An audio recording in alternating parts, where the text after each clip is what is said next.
So, as Bandai confirmed, the roster is finalized. It's over. This is the main roster we're fucking getting for this entire friggin' game. I know like a couple hundred people probably canceled their pre-orders. I didn't pre-order it yet. I'm good. I am going to pre-order it, but just as a jump game fan. Still, this roster, while I wouldn't say is bad, it is feeling incomplete.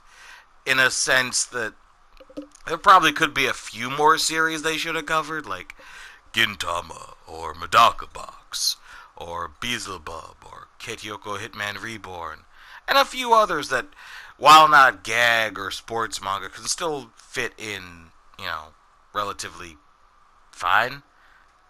There are a lot of series in Jump history that probably could have still towed the line of Battle Shonen. Still, those four were the ones that come to mind majority-wise, and even amongst the series already represented, there could still be more. Not that we need more Dragon Ball, One Piece, or Naruto people, but there are a few that could have been added. So, like, for example, let's start with the Naruto roster, for example. Madara. They didn't put Madara in the game. Everyone loves Madara. Nobody likes the way he got kicked to the curb, but everyone likes Madara. When you think Naruto villain, you mostly think Madara, unless you're stuck on part 1, because you won't fucking finish Shippuden. To that I say read the manga, it goes faster. You don't have to find as much free time. I digress. Madara is far more of a favorite villain than Kaguya. And I understand why Kaguya's in the game, and Madara should still have been in the game. Of course, I'm not saying that Kaguya and Boruto and Gaara shouldn't be in the game. I'm saying they just feel like a waste when Madara is also not in the game. There would be a lot less angry people, or no, everyone would be happy if Madara was in the game, even regardless of those. Oh, what am I kidding? It's Jump Force. This community is toxic as fuck. But still, less people would have been mad if at least Madara would have also been in the game. That's just the Naruto, fan base. One Piece fan base, and everyone who doesn't know One Piece is probably like, why the fuck is Boa Hancock in this? Personally, I am a fan of Boa Hancock as a character for reasons. But those reasons do not qualify a person to be in a friggin' video game. I don't mind her, but for the reasons I like her, Nami or Robin could have easily taken her place. Literally, Boa Hancock has almost no relevance to the overall story past Marineford. So be it. She only feels like a waste because there are other better characters that aren't in the game. She's still fun to play as. I'm assuming. She was fun to play in the previous game, and unlike her other... It looks like they didn't just copy-paste her moveset exactly. So that's something. But at least we got Sanji and Zoro, I guess. I know people are going to be asking, like, where's Katakuri? Well, Katakuri didn't come until the game was almost completed, so if he does, maybe it'll be DLC later down the line, not even the original 9, which we will get to. If anything, I'm probably mentioning a few that probably will be on that list. I probably shouldn't digress too much on each series, so One Piece done. Dragon Ball, everyone wants Dragon Ball Super characters. That probably deserves a video of its own, but I'm not doing that. I'm also not doing that now. I'm just saying, I understand the grief. I agree with the grief. DLC.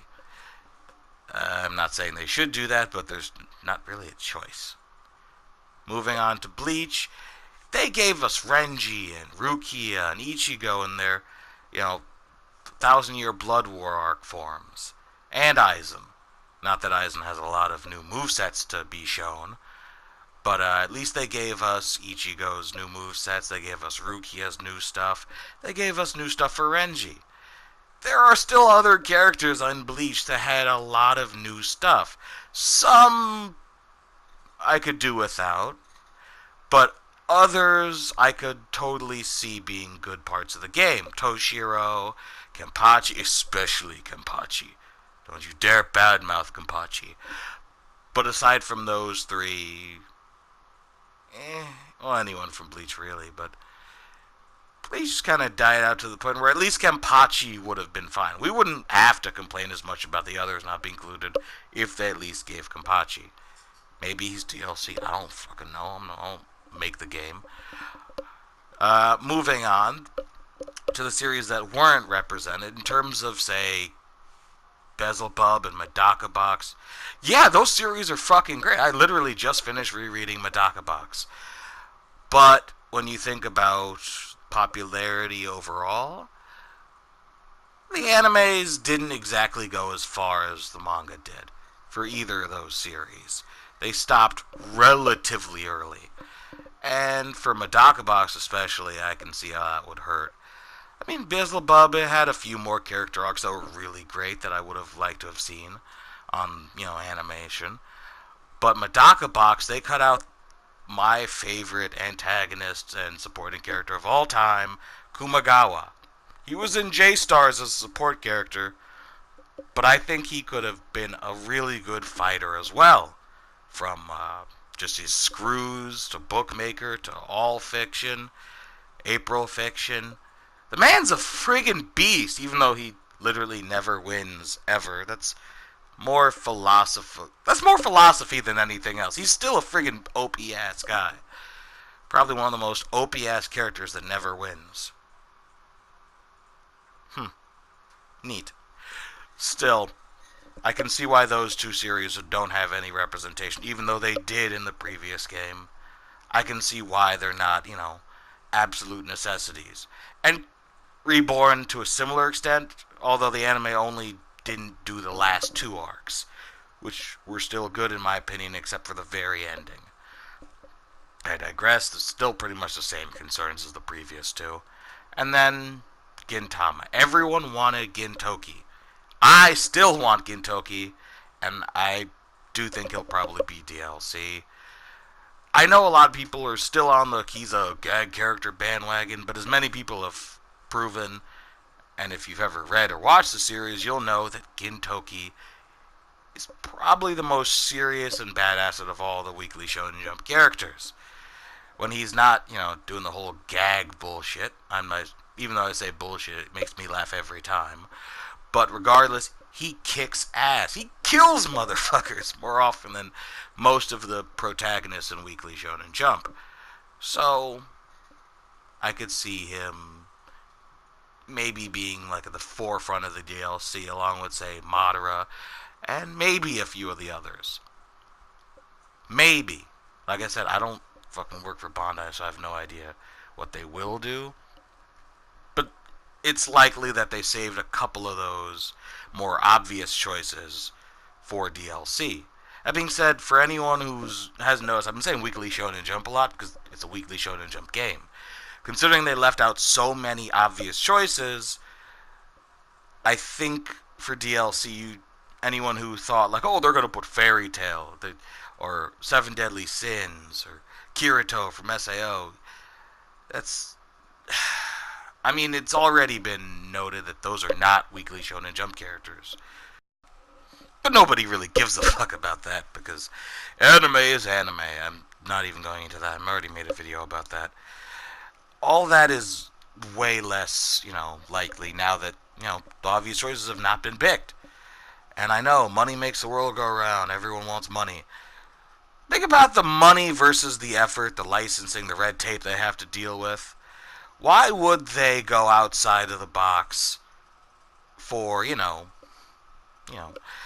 outside characters when they can just hold off characters that should have been in the roster in the first place and save those for DLC? I mean, that if anyone wants to go with the whole money-grubbing reasonings, then that fits the bill way more. More money, less effort. I mean, no, like I said, it's not like anyone really understands all the red tape and shit. I mean, as a YouTuber, I know copyright, and as a as an assistant to a landlord, I know a lot of red tape exists. Laws are everywhere. Still, I digress. In fact, this video has gone on way too fucking long, so I'm just gonna end it saying that hopefully the DLC makes up for it, and hopefully the 9 seemingly confirmed DLC characters we will be getting are not the only, like maybe a Season 1 or Season 2. I don't Really, no, I don't buy a lot of games that have seasons of DLC. Kind of annoys the fuck out of me. But, nonetheless, let me know what you guys think in the comments below. If you guys are still buying the game, if you've canceled your pre-order, if you've canceled it and are deciding maybe I'll think about buying the game later if better stuff comes out. Let me know. Let us all know. I want to hear your thoughts. And I apologize for keeping you here for 10 minutes. It's not like my shit's monetized. Wanted to keep it 3 minutes and under. My apologies. Still, if you guys liked the video, if it was informative, there's not a lot of information. I hope you guys, choose to stick around, subscribe. Growing channel. But nonetheless, I hope you guys enjoyed this. Stay tuned for other Jump Force videos. I will be buying the game, so I'll have footage of it. Till then, Smalls out. Peace, motherfuckers.